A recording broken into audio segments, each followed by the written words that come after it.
So, hello and welcome to the first video on a video series to Bayesian statistics.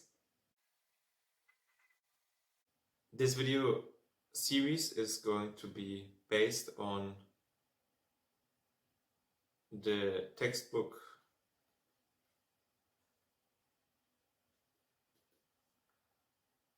Bayesian Choice. The goal of this project is for me to summarize chapters 1 to 5.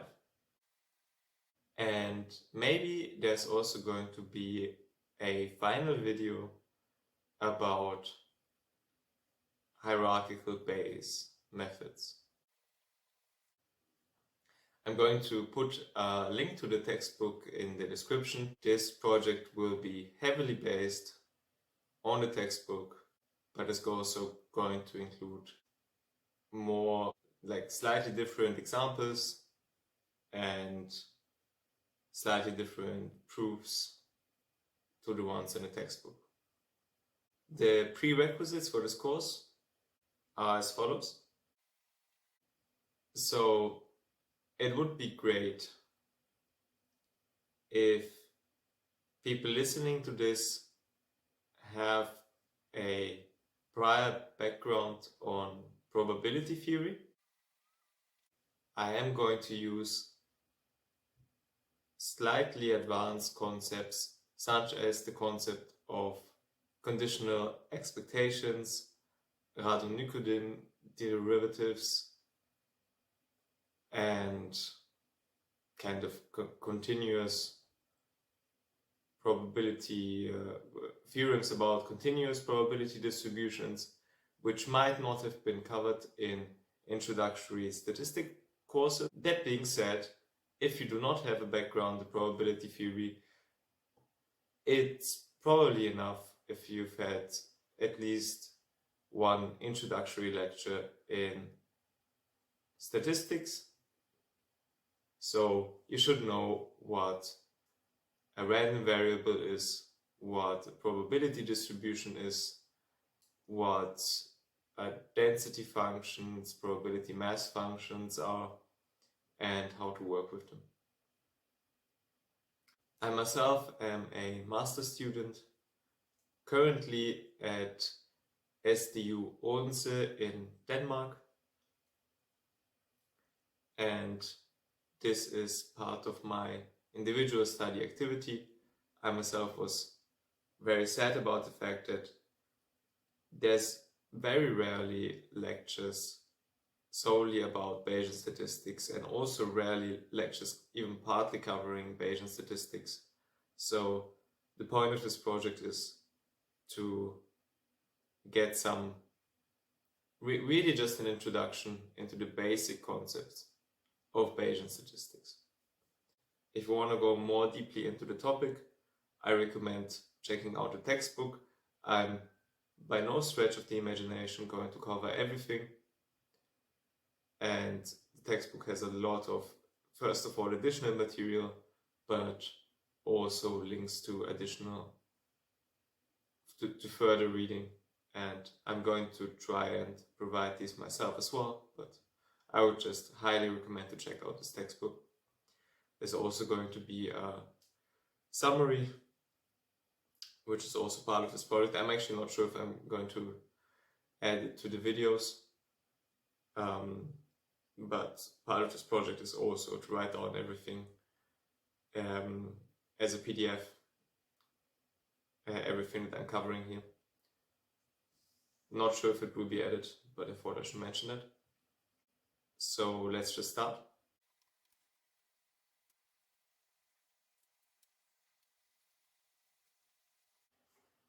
I want to start with an example. There is a disease. 1% of the population has the disease.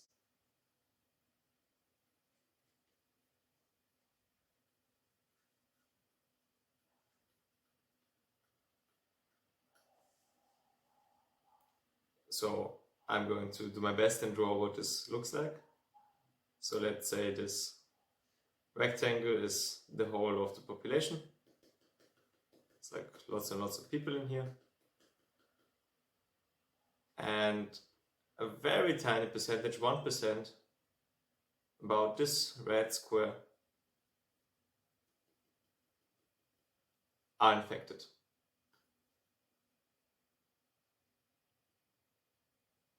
Now we want to test for the disease.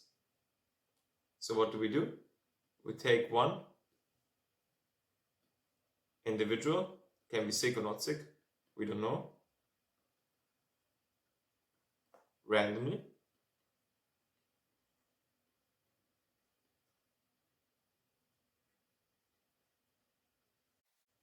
And we want to ask, we want to test whether this individual is sick. And so we use a test.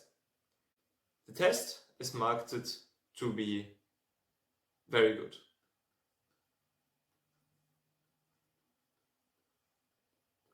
What does that mean? The probability that the test returns a positive result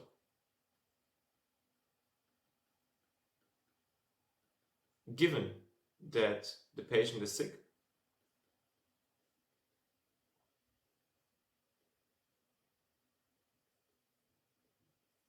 is pretty high. It's 95%.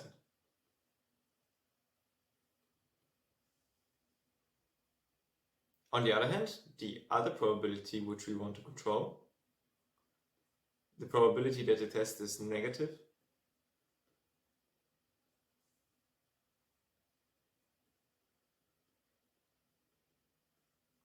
given that the patient is not sick. So by sick, I mean sick by the disease. I don't mean like sick in general. By any other disease, I mean like for this particular disease. He either has it or he doesn't have it.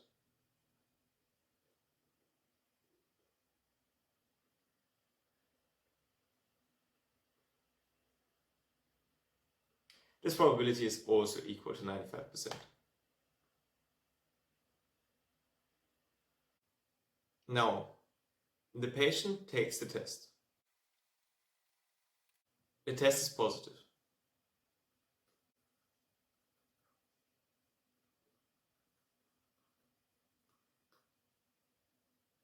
Now we do have these two probabilities, and they do express that the test is very good. But this is not what the patient cares about. The patient does not care about the probability of the test being positive, given that the patient is sick. The patient cares about the probability of, or let's say he asks the question of, what is the probability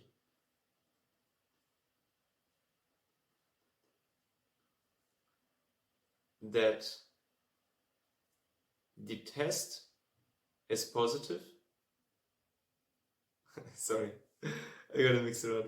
What is the probability that the patient is sick? And this is what I want to answer, but first let me introduce some notation. We are going to use a classical parametric setting. We're going to assume, let's say for the general case, I'm talking about the general case now, and then I'm going to say about how to apply it to the example later. So the general setting is that we have some kind of random sample. And we have n observations, so n is just like some natural number, x1 to xn. We're going to denote the whole vector by x.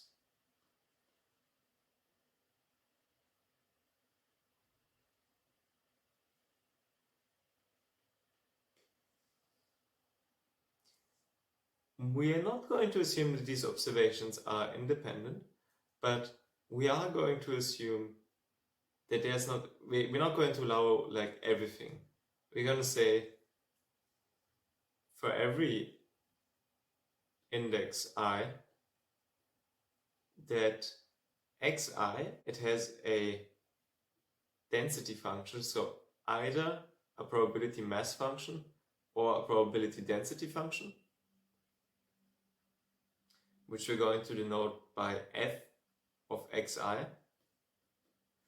And this density function can depend on a couple of parameters. It can depend on every single predecessor of xi, so x1 to xi minus 1. And it can also depend on some hidden parameter, theta I. So what does this mean? What do I mean by hidden parameter? I'm going to say that there's some parameter space,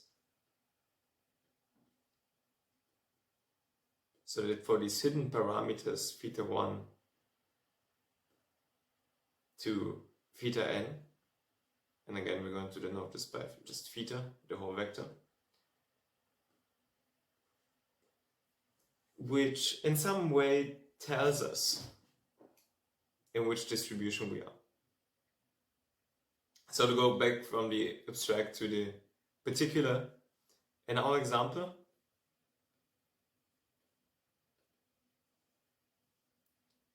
we only have one observation, and that is the test.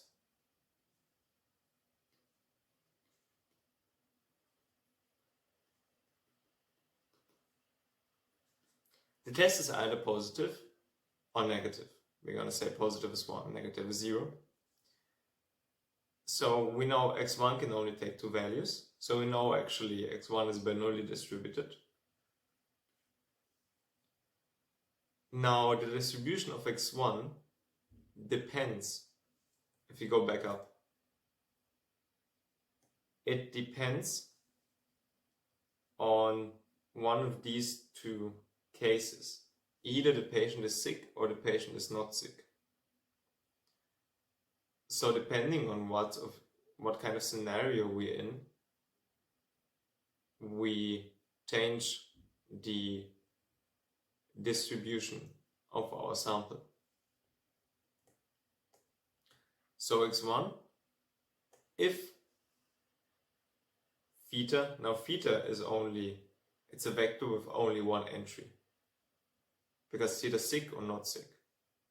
And we're going to say 1 is going to mean sick, and 2 is going to mean not, 0 is going to mean not sick.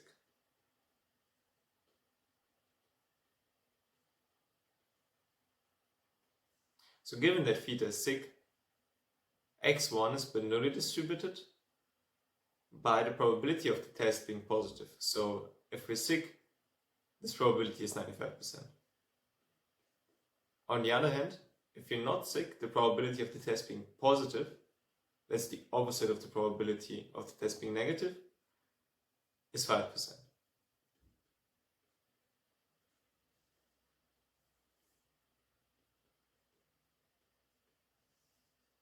So in total, the density f of x, which in this case is just equal to x1, given theta,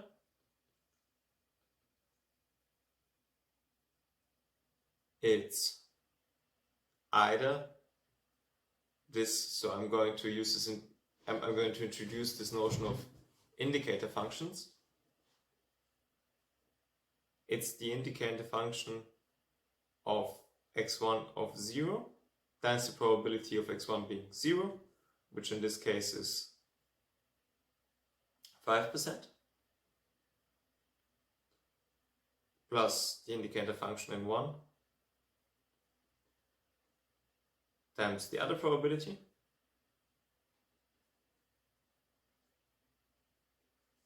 and then the same thing but the other way around.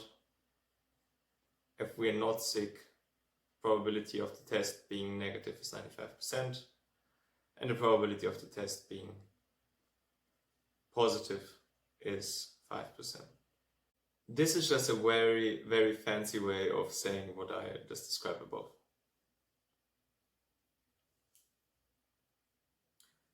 So this is what we call a classical parametric setting.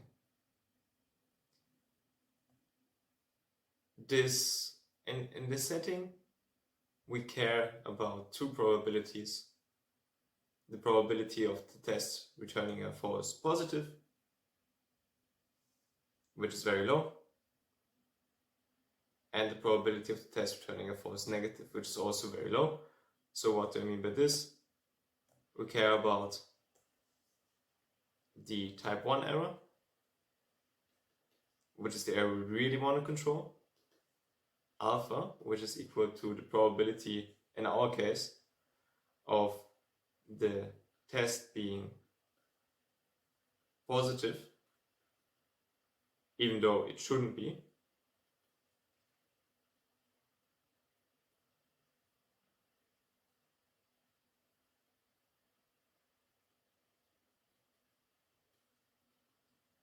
This one's only 5%. And the probability of type 2 error, beta, probability of the test being negative,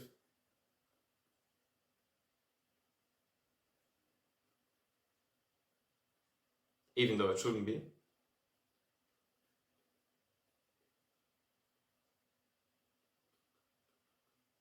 It's also 5%, so that's pretty good.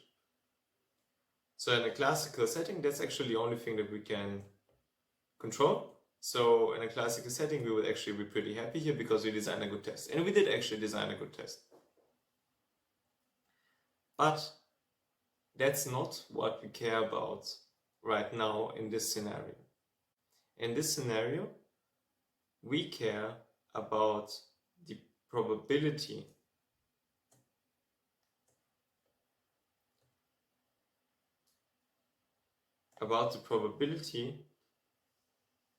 that the patient is sick.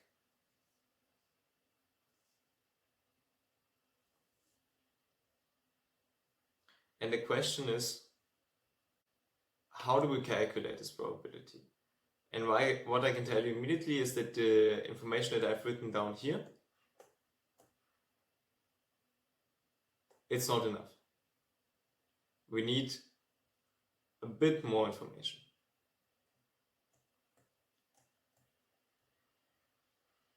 We need what I'm going to call, and what's called in the textbook, a Bayesian.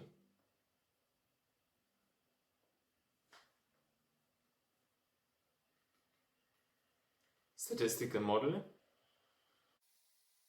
A Bayesian statistical model is actually, it's an extension of the classical model.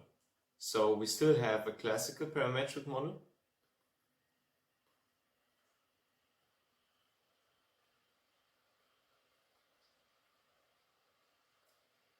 with some additional information.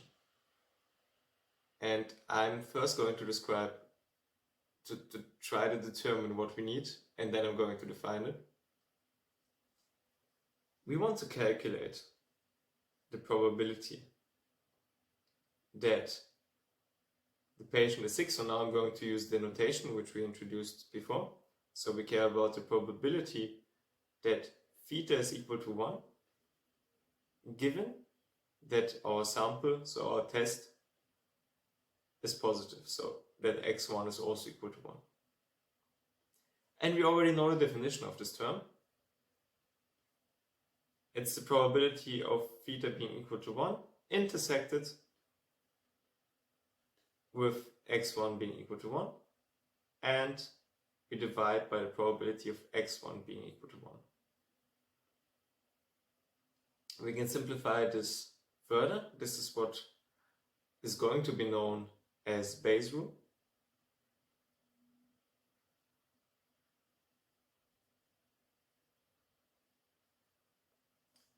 We can take this intersection and rewrite it in terms of the other conditional probability, the probability that x1 is 1, given that theta is equal to 1, because this probability we actually know, times the probability of theta being equal to 1. And we're going to divide. Now this sum, we can use the law of total probability to make a case distinction.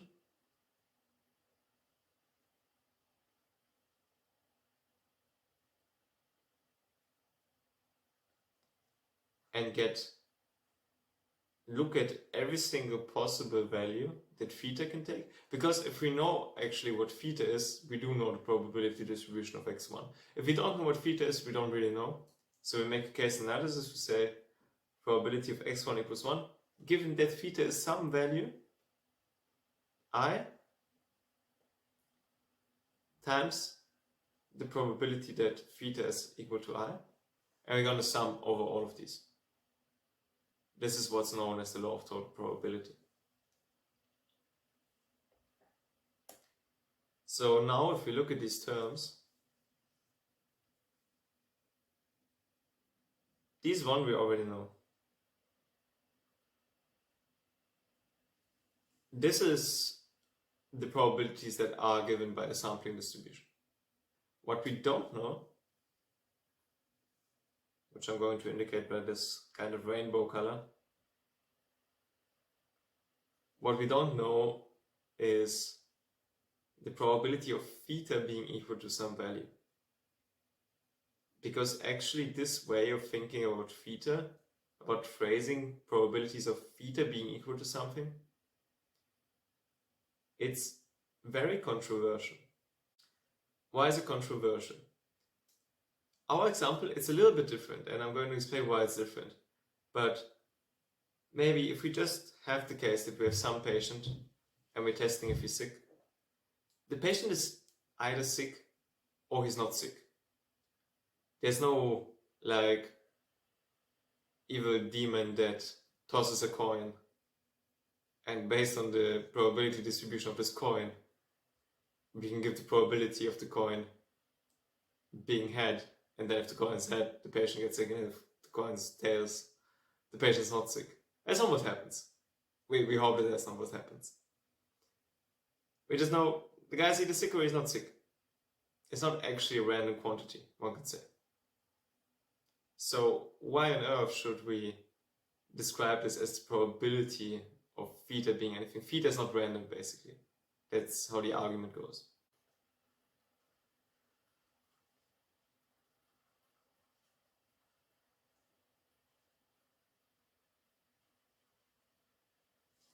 And this is one of the really big distinctions between the classical statistical setting and the Bayesian statistical setting. Because in Bayesian statistics,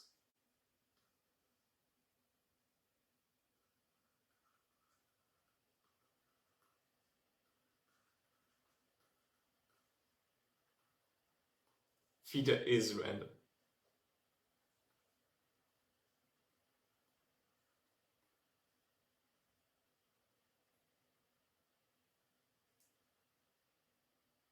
But why?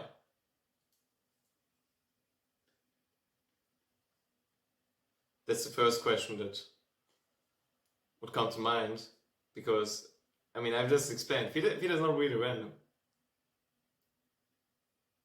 And this is also where a big philosophical discussion comes in. Because what's probability really about?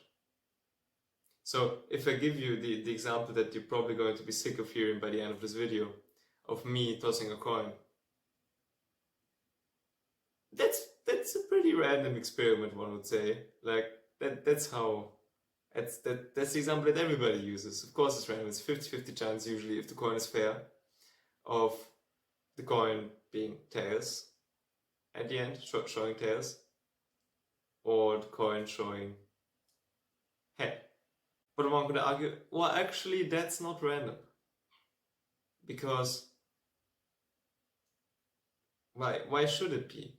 If we know what a coin is, and if we look at this particular coin, and look at how much the coin weighs and with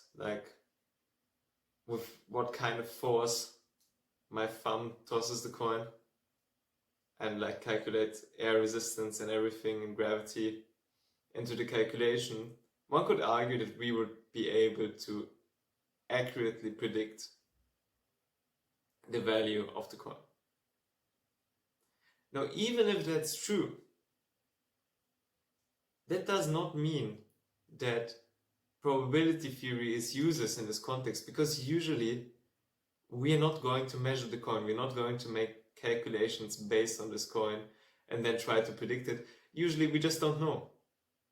So we are uncertain about which value the coin is going to take. So we assign every value some probability.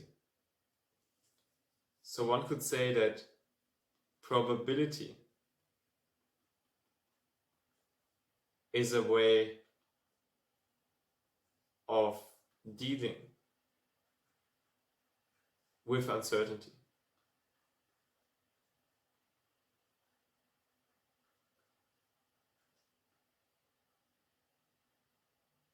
So actually we're trying to summarize the information that we have about theta. So in this classical parametric model, we're going to add the fact that theta is a random variable. Why is it random? Because you're uncertain about it. And everything that we know about theta, our evaluation of the different values that theta could take, is summarized by what's called the prior distribution.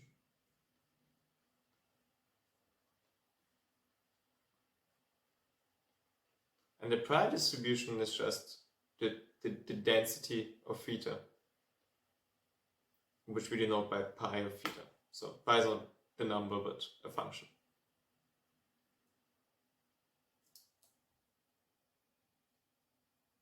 So this is what we need. And this is actually what we have.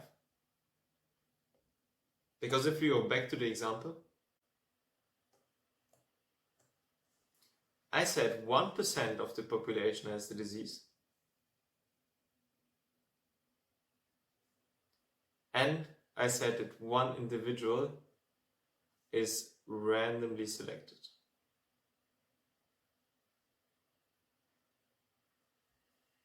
So in fact we know,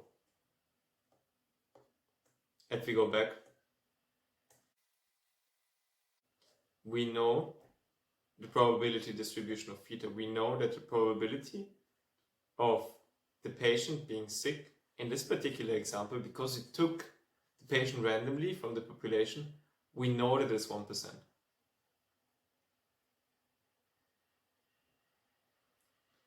So since the patient's either sick or not sick, that means that theta follows a Bernoulli distribution with probability of theta being equal to 1, which again 1 means being sick, being 1%. And then pi is then just the PMF of this Bernoulli distribution.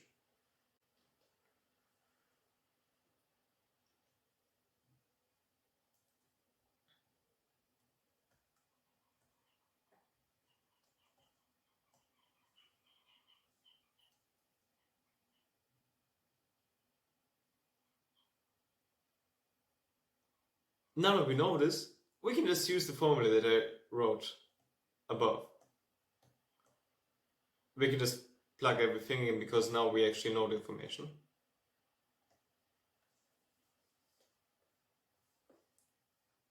So again, the probability of theta being equal to 1, given that the test is positive, it's equal to this formula, which I'm just going to copy. Now these two, they are the sampling distribution, so the probability that x1 is equal to 1, given that the patient is sick, we already know that 1 is 95%. The probability of the patient being sick it's 1%.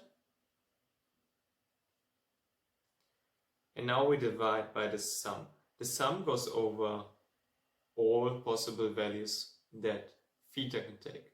Theta can only take two values, 0 or 1. So first we have the probability, I should write this out, so this is just the probability of x1 being equal to 1 given that theta is equal to 1, times the probability of theta being equal to 1, plus the probability of x1 being equal to 1 given that the individual is not sick, times the probability of the individual not being sick. So we can write this down as, first of all, the same thing. I mean, this thing is the same thing that we have here. Plus, now here we have the probability of the individual, given that the individual is not sick, that the test is positive, which is 5%, because that would be a false negative, a false positive, times the probability of the individual not being sick, which is 99%. And you can calculate this. I mean, these are those numbers. You can plug them in a calculator and you will get the probability of 16%. I mean, maybe it's listed somewhere in the book. The book has a lot of examples, but I got it from a YouTube video, from a lecture series. I'm going to provide the link to the YouTube video in the description. And when I watched this YouTube video, I was still a bachelor student. I was very confident. I was very confident in my ability because I was very naive, first of all, and second, because I had taken two courses and two courses on broadly on statistics, and one of them was very highly specified on classical statistics, and I thought that I got it all figured out. I got very used to thinking about these errors, and I knew that if these errors are very low, that's very good. And that's actually true. So when I saw this example, I thought, obviously, if both of these are 95% and he gets a test result that's positive, he should better be 95% sure, because that's what we want to control. And that view is very wrong. It's very wrong for a very specific reason. And that's what you see right here. Both of these probabilities, 95% of no error and 5% of error, they're very, very low. Still, we only have a chance of 16%. So actually the probability that we're healthy is 85%. Actually, I don't know if 16% is like the accurate result or just approximate. I don't remember. But something around 16%. You can plug this in your calculator and then correct me. So, how did this happen? And there's a reason of why this happened, and the reason is right here. So let's get back to the picture. Now let's assume that we actually let everybody in this population take a test. Then of the infected people, if we just zoom into the infected people, 95% of those are going to get a positive result.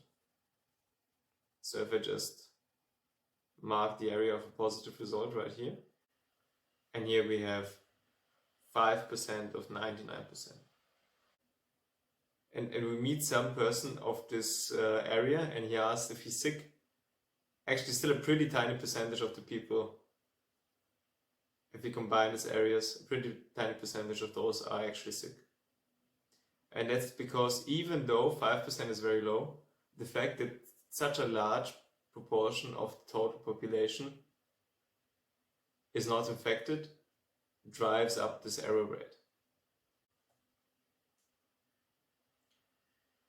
So to go back to the formula, this is exactly what we do in the formula. So again, we had this prior probability and we weren't like, we wanted to know more, so we added information.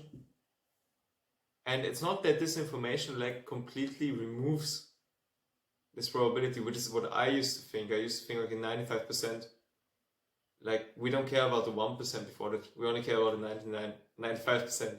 That's wrong. It doesn't remove it, but this additional information does change our prior assessment. So we update our prior beliefs based on information. There's also a really nice video about this.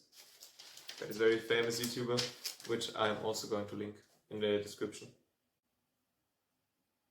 So this is actually what I wanted to talk about for this video. So I'm going to make 2 parts for every single chapter. In the second chapter, or not in the second chapter, but in the second part, I'm going to talk about some of the theory and in particular some of the principles that follow and that are behind this kind of thinking.